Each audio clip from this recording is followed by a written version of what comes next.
यहाँ पर जो आंदोलन चल रहा है पहलवानों का, आज एक तरह से पहली कामयाबी मिली, लेकिन वो भी सुप्रीम कोर्ट से जाकर। साक्षी, आपके आंसुओं को देखकर बहुत लोगों को बहुत दर्द हुआ था। आज सुप्रीम कोर्ट की तरफ से फैसला आया, थोड़ी हिम्मत बनी? हाँ, जीत की ओर थोड़ा सा ऐसा लगा कि ये पहला कदम बढ़ा है, लेकिन अभी जो है बहुत लंबी लड़ाई बाकी है, क्योंकि सिर्फ एफआईआर हुई है और पुलिस को बोला है कि उसको गिरफ्तार मतलब एफआईआर करें, लेकिन दिल्ली पुलिस पर अभी इतना भरोसा नहीं है हमें, क्योंकि 6 दिन वेट करने के बाद उन्होंने खुद एफआईआर नहीं की। सुप्रीम कोर्ट ने ऑर्डर दिया है जब उन्होंने एफआईआर की है। तो बस यही है कि जांच जो है वो मतलब लॉयल होनी चाहिए, क्योंकि ये है कि बस सुप्रीम कोर्ट जांच में भी इंटरफेयर करे कि जांच में कोई गड़बड़ ना हो।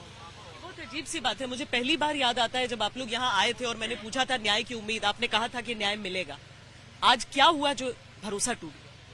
देखिए, दिल्ली पुलिस 6 दिन से अभी तक एफआईआर दर्ज नहीं कर पाई। जब माननीय सुप्रीम कोर्ट ने उनको आदेश दिए हैं तब वो एफआईआर की तरफ जा रहे हैं। तो हम जैसे साक्षी ने बोला कि भाई इससे जो जांच होगी उसमें सुप्रीम कोर्ट अगर इंटरफेयर करेगा तो और अच्छे से जांच हो पाएगी, क्योंकि वो अपनी पावर का गलत इस्तेमाल कर रहे हैं ब्रजभूषण जी कि वो, क्योंकि उनके ऊपर पुलिस के ऊपर जब प्रेशर था इसीलिए 6 दिन लग गए, अभी तक जो एफआईआर भी दर्ज नहीं हुई।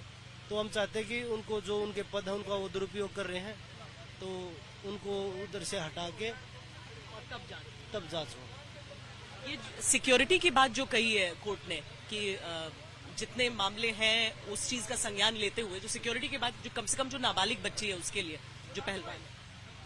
देखिए मैम, सिक्योरिटी की जरूरत तो हमें भी है डेफिनेटली, क्योंकि मैं आपको बताऊं तो जब फर्स्ट टाइम जब हम धरने पे आए थे उसके बाद मेरे घर के आगे भी 2-3 बार अनजान लोग सपोर्ट किए गए हैं, मेरे बारे में जानकारियां निकाल रहे हैं फैमिली से। विनेश कब आती है, कभी नहीं आती है, रात को आती है, दिन में आती है, ऐसी बातें पूछना। उसके बाद में लड़कियों ने जब कंप्लेंट्स दिया है तो काफी लड़कियों के पास में फोन कॉल्स गए हैं या उनको तोड़ने की कोशिश की है, डराने की कोशिश की है। तो जितने भी हम, क्योंकि हम सामने आ रहे हैं, हम बोल रहे हैं, तो हमारी आवाज को दबाने के लिए वो हर संभव प्रयास करेगा। तो हम नहीं चाहते कि हम मतलब इस लड़ाई को बीच में ही छोड़ के हमारे साथ कुछ मिस हैपनिंग हो जाए, क्योंकि बहुत मुश्किल से एक आवाज उठी है। इस आवाज को अगर प्रोटेक्ट करके जितना हम रख सकते हैं हम कोशिश करेंगे रखने की, और न्याय मिलेगा जब तक हम चाहेंगे कि हम तब तक तो हम कम से कम जिंदा रहें, क्योंकि ये लड़ाई बहुत लंबी है, बहुत संघर्ष इसमें होने वाला है।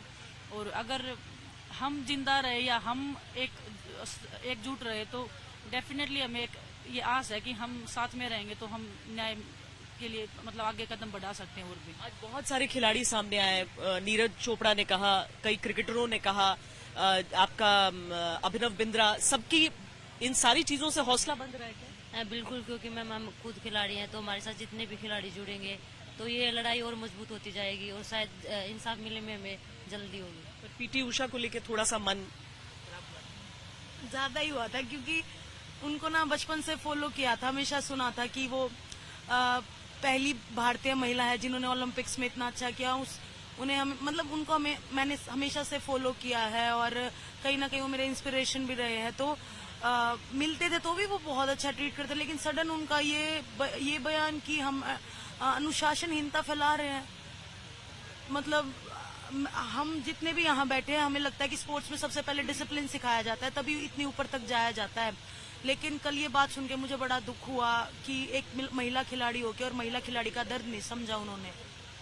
अब आगे क्या? इसी बात पे मैं बोलना चाहती हूँ मैम, पीटी उषा मैम जब मुझे पता लगा था ना पर्सनल लेवल पे कि पीटी उषा मैम को आईओए का प्रेसिडेंट, ऐसा मन करा था कि उस दिन मैं पटाखे जलाऊं। कोई पहली बार कोई इतनी बड़ी महिला इतने बड़े पद पे आई थी, आईओए जैसे पद पे, जहाँ पे पुरुष लोग इतने सालों तक राज कर रहे थे, और उनका ऐसे बोलना मतलब अभी ऐसे लगता है कि विश्वास करे तो किस पे करे। हम ऐसे बोल रहे ना कि स्पोर्ट्स फेडरेशन में एथलीट होने चाहिए, अभी वो विश्वास भी उठता जा रहा है कि सब स्पोर्ट्स पर्सन भी अच्छे नहीं हैं। आगे क्या बजरंग?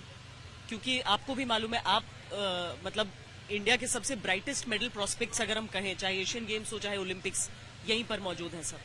आप भी एक एक दिन का नुकसान, बहुत बड़ा नुकसान, न सिर्फ आपको बल्कि देश को जिसे उम्मीद है मेडल्स की, आगे का क्या सोचा है? देखिए मैम, पहले तो मुझे जहाँ तक लगता है कि भाई पहले अगर भारत की बेटी अगर हम सम्मान बचा पाए तो मेरे लिए मेडल से बड़ी चीज़ होगी ये। और जब तक न्याय नहीं मिल जाता मैं कंधे से कंधा मिला के इनके साथ खड़ा हूँ। और मेडल तो अगर जिंदगी रही तो और जीत लेंगे, मेहनत करेंगे उसके लिए। मुझे लगता है कि मेडल से बड़ा काम होगा ये अगर इसमें हमें न्याय मिलता है तो। सोचा है, कुछ खाका है कि ये चीज हो जाएगी तब हम उठ जाएंगे? उनको सजा मिल जाएगी, निष्पक्ष जांच हो जाएगी, तब तक ये धरना ऐसे ही जारी रहेगा।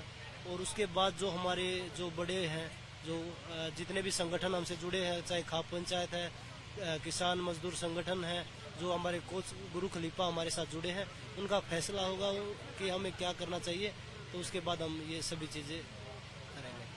उसके बाद ही सच। हाँ बिल्कुल, क्योंकि आपकी बार जब प्रोटेस्ट दोबारा स्टार्ट किया था तो हमने यही सोचा था कि हम अपने बड़े बुजुर्गों को आगे रखेंगे, क्योंकि उनको तजुर्बा ज्यादा है। पिछली बार हमने इनका सपोर्ट नहीं लिया तो हमारे साथ राजनीति हुई और धरना खराब हुआ, वरना अभी तक तो कुछ और ही रिजल्ट होना था। लेकिन अब हमने पूरा उनके ऊपर सौंप दिया है कि आप हमें राय दो कि हमें कैसे आगे बढ़ना है, और वो हमें गाइड कर रहे हैं। जब वो बोलेंगे कि उठ जाओ, हम उठ जाएंगे।